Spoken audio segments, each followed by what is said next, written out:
Hello and welcome to the 7th episode of Splat in the Honolulu Blues. I am your host, Antonio Pop, and as always, I am joined by my co-host, Matt Pelage. Today we are talking about baseball, and more importantly, the MLB as a whole, and we're going to get into a little Tigers talk, too.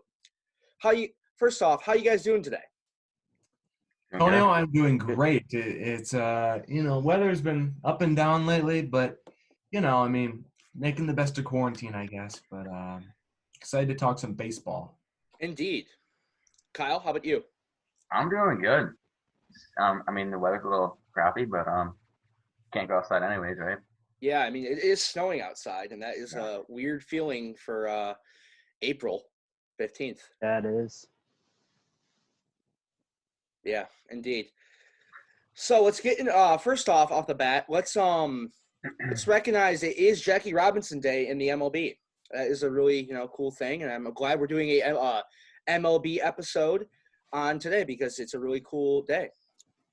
Yeah, Absolutely. I think today, every time they celebrate this day, I think it's just awesome how they do so much of a celebration. Like this whole day is around him, and I think he 100% deserves it because what Jackie Robinson did for baseball is unlike anything that anyone else has ever done. So right. I think bringing equality to the game, really is something that will impact the game forever. And so forever, I think we should celebrate this day. So happy Jackie Robinson Day, guys. Indeed, yeah.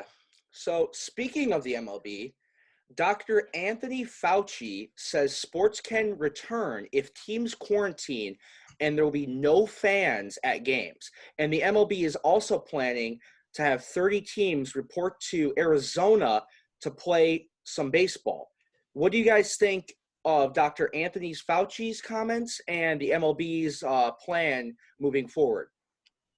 I think it's gonna suck to have no fans at a baseball game because like a few years back it was at the Orioles, right? There was like a bunch of protests going out there, and it was like the weirdest thing. Have no fans at a baseball game, and for those guys to quarantine and have all 30 in one state, I don't know. I don't know how I feel about it. I'd rather have baseball with fans, honestly. And you look at the MLB and you look at, teams like the Detroit Tigers.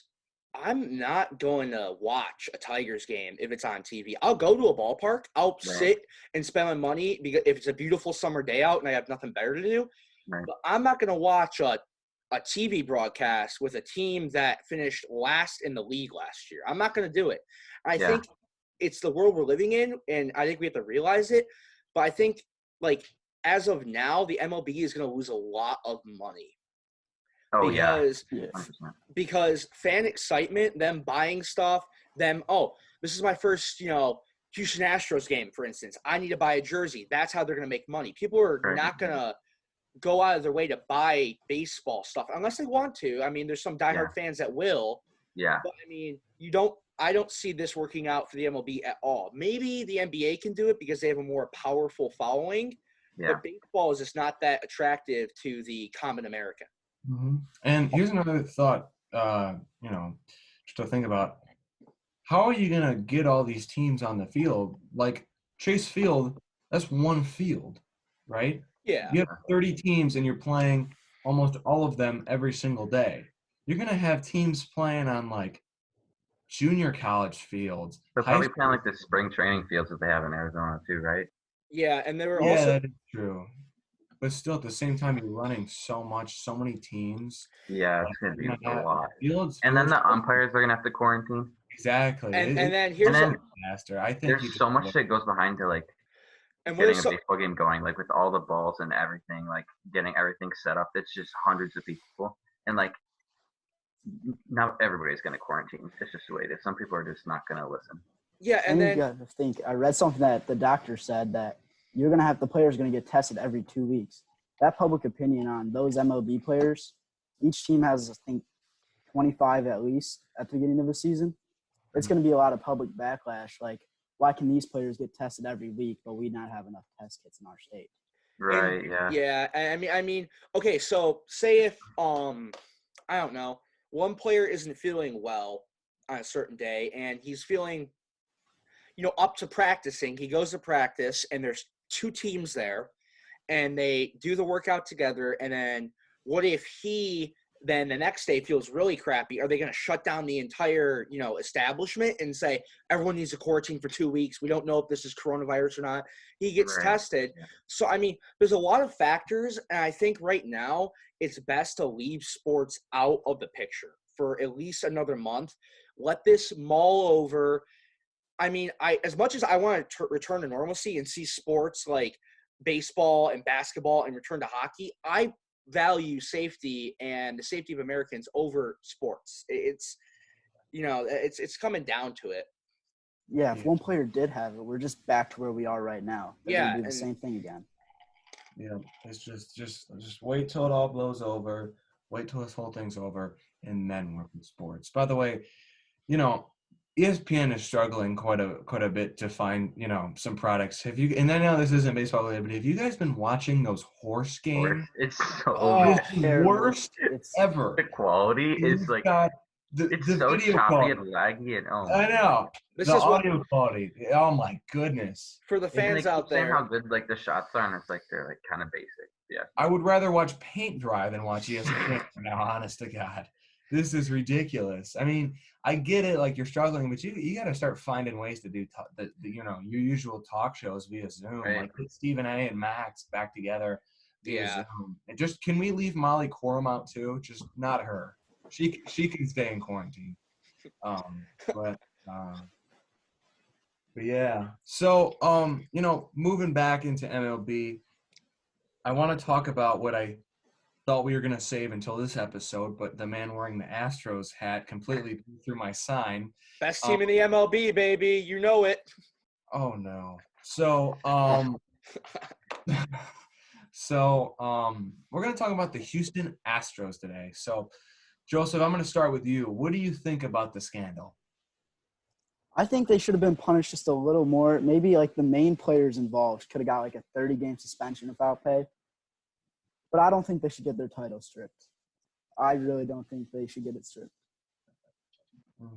Interesting. I think they should get it stripped because like if they wouldn't have got caught, they would still be cheating. Like they're not gonna stop.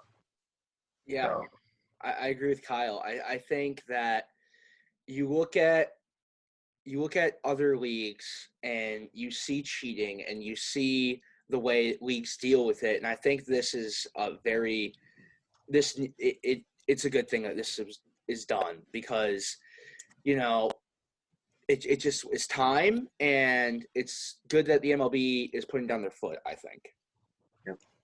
Yeah, I the fact of the matter is they cheated, and it wasn't just in 2017. It was in 2018 Right. and 2019. They're not going to publicize that, but there was an interview with Kurt Suzuki back when it all went down, and he was like, yeah, we had to change our signs a bunch of times because we knew exactly what they were doing. I mean, they were cheating for years upon years, and, it's just ridiculous. I think they should have their title stripped. I think that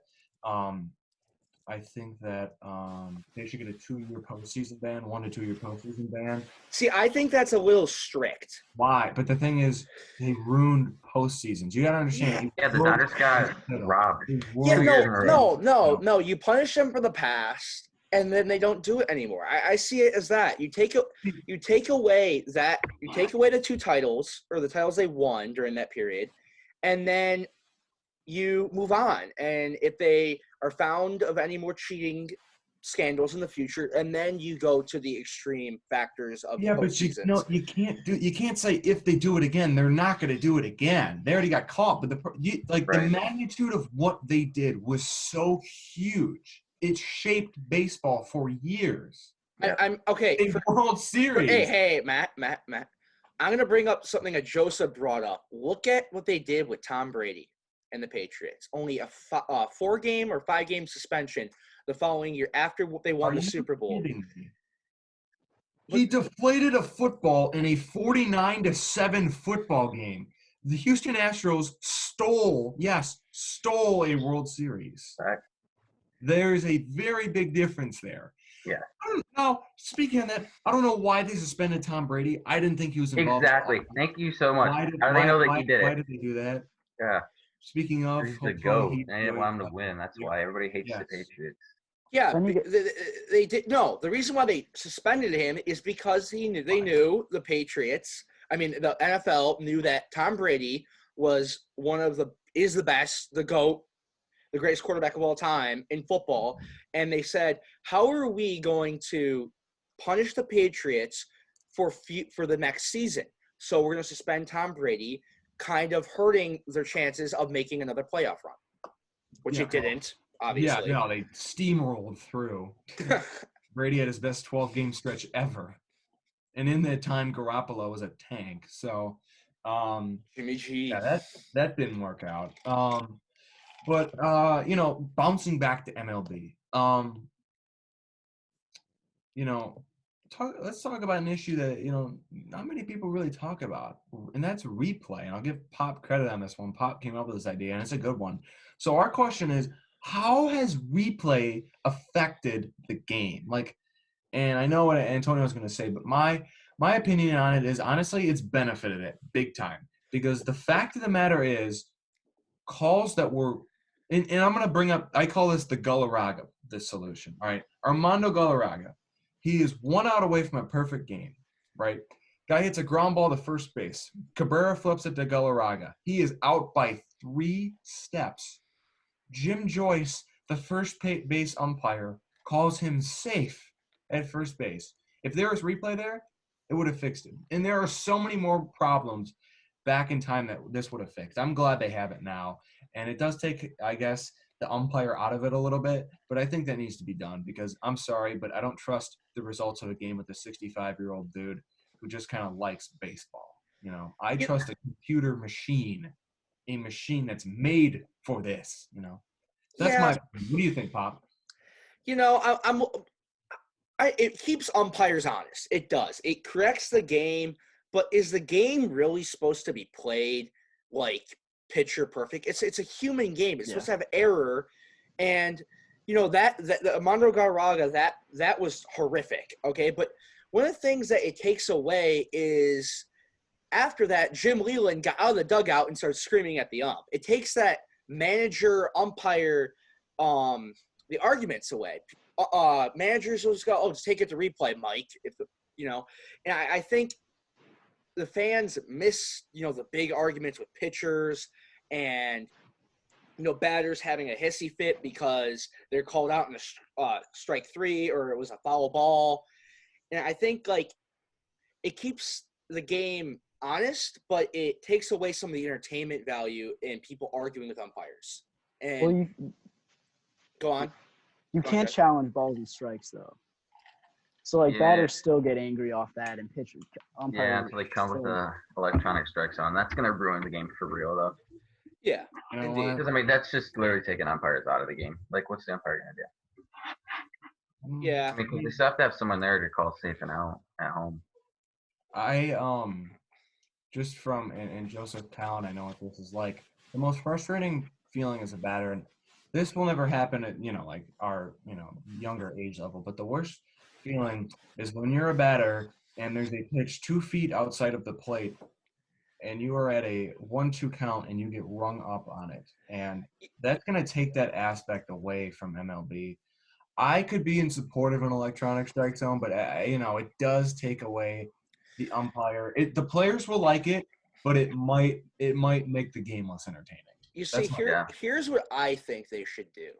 If it's a close game, if it's a 1-run or 2-run game going into the 9th inning, you can argue balls and strikes on strike 3 on knockout on strike 3 counts only in that 9th inning, because a team could say it's a 3-2 count, they throw a ball low and away, it looks like it's in the strike zone and drops, and he calls it a strike and it was clearly a ball. You can make an argument for that. I think it would make the game a little more interesting, as I think managers would use it as a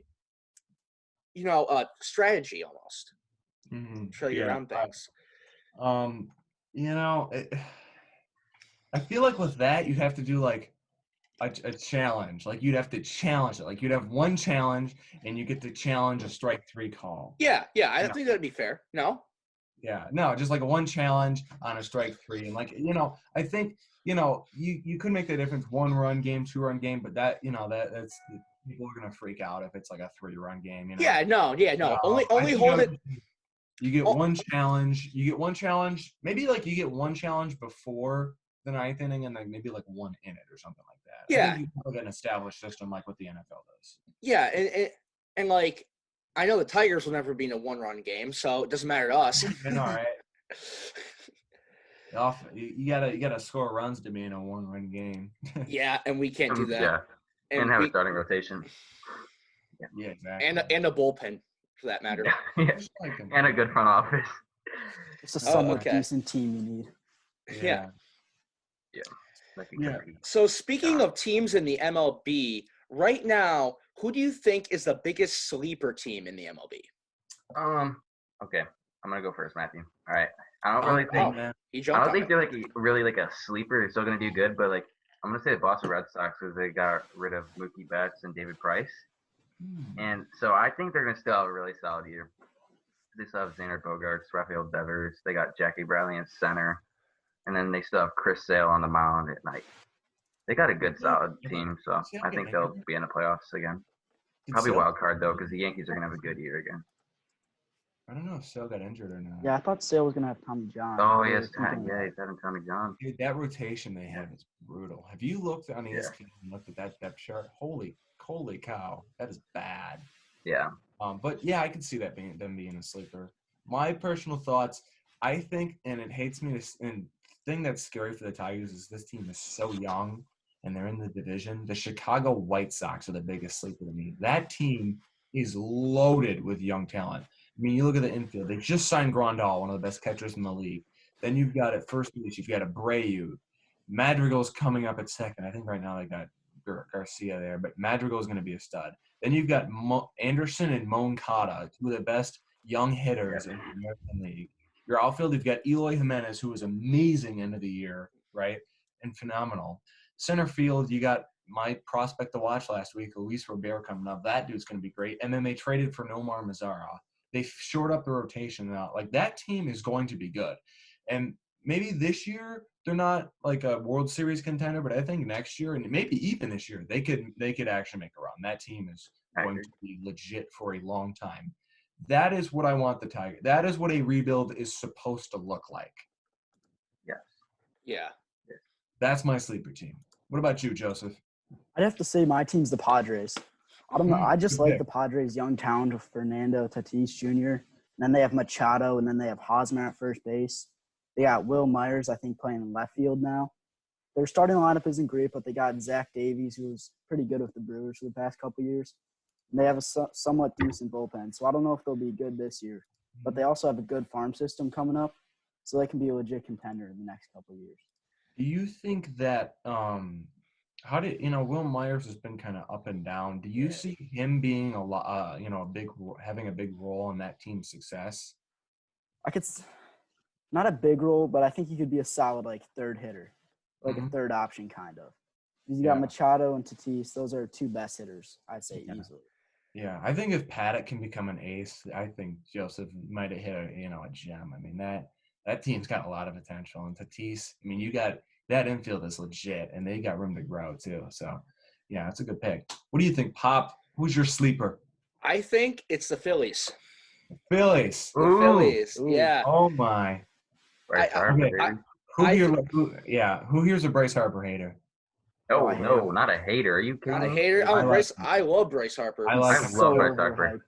Really? Joseph, there's always one guy who doesn't like him. I kind of like Bryce. He hit 35 home runs last year. That's a pretty good number. The average just wasn't there. If he gets the average up, oh my goodness. And McCutchen was hurt. Yeah, he's batting 260. Dickerson's batting 293. I mean, if McCutchen's healthy this year and bats around 280 and up, and Bryce Harper doesn't have to be Superman like he was last year, I believe this Phillies team can really make a splash come October.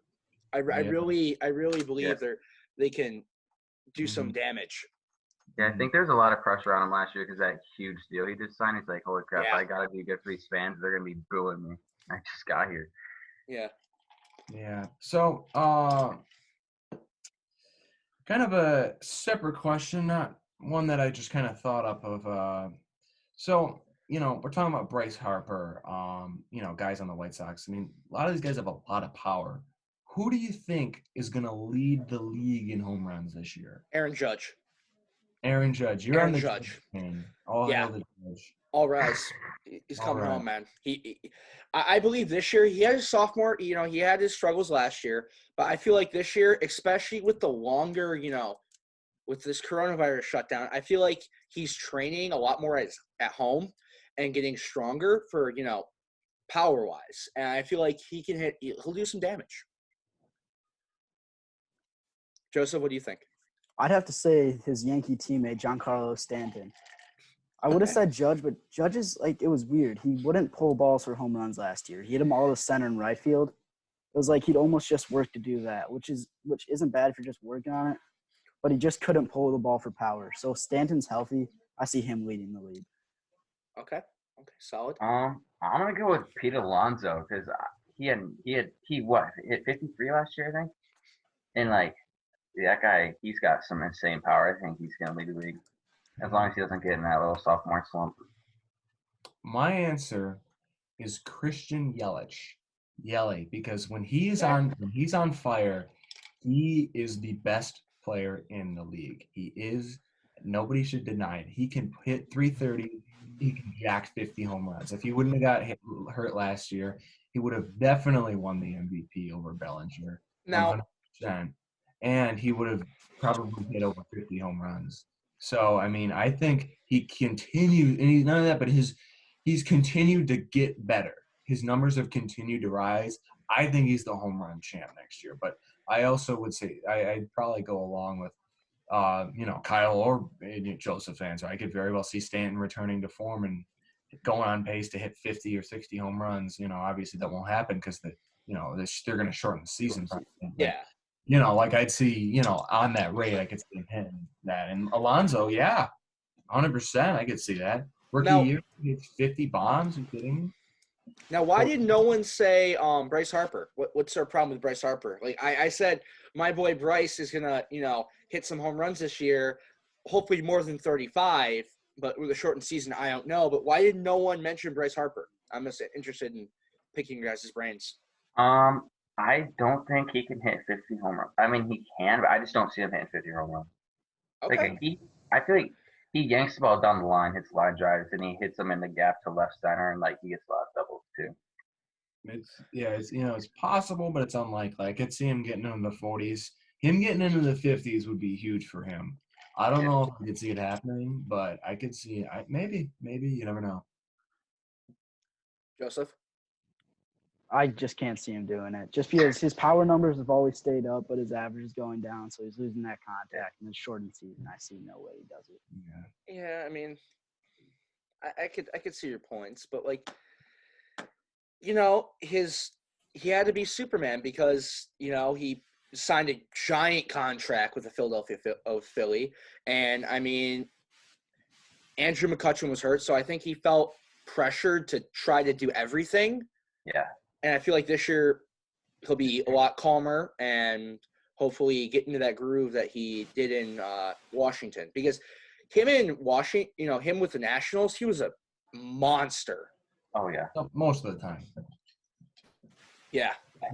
He wasn't. But overall. Yeah. The times he wasn't, he was throwing a little hissy fit, and it was funny. But, Yeah, I got you. So, final question to wrap it up. What Tiger do you see getting traded this offseason? And I'm going to start it out with Jonathan Scope. And this probably will be a common answer because of the fact, you look at his ceiling, what he did just 2 years ago. He hit 293, and I think it was 29 bombs or 32 bombs. He was an all-star. He was a stud. Jonathan Scope was the man in Baltimore.